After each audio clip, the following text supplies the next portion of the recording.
Scholars argue that Jesus' command to not fear is the most common command in all of Scripture, from Genesis all the way to Revelation. No command is repeated more often than, do not be afraid. People constantly react to the external events of life with internal anxiety, fear, anger, outrage, and isolation. The 24/7 digital news cycle thrives off of all of this reactivity because it generates hits, which in turn drives up advertising revenue.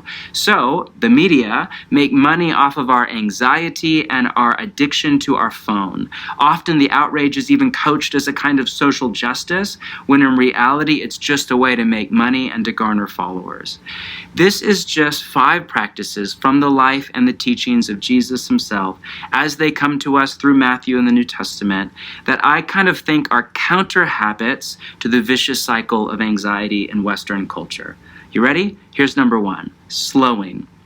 Or what our dear friend Pete Scazzaro calls a slow down spirituality. You hear me and you hear our leadership team talk a lot about the danger of hurry. We quote on a regular basis the line from the philosopher Dallas Willard, "You must ruthlessly eliminate hurry from your life." And Jesus had enough space in his life, enough margin to welcome interruptions, not with anger or fear or agitation, but with love. And really a central premise for us is that hurry is incompatible with love.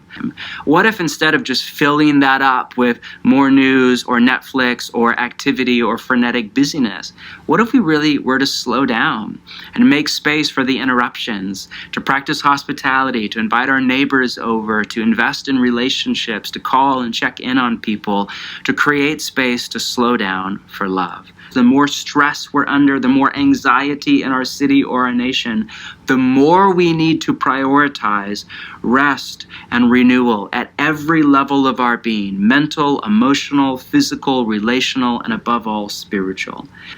That we don't need to control or manipulate the people and events and circumstances of our life to a desired end in order to live at peace and happy. I think that's what Jesus is saying in Matthew with his "do not fear." He's not saying, don't worry, nothing bad will happen to you. He's not saying, hey, chill out, this storm isn't really that big of a deal at all.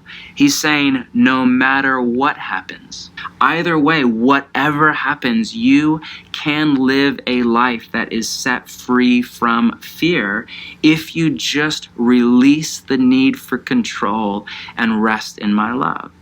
When we scramble for control and we think we need to have it all done, we negate love. As my therapist said to me recently, when fear is running the show, love is repressed. What a great line. When we let fear dictate how we relate to other people, love is repressed. It is put on the background.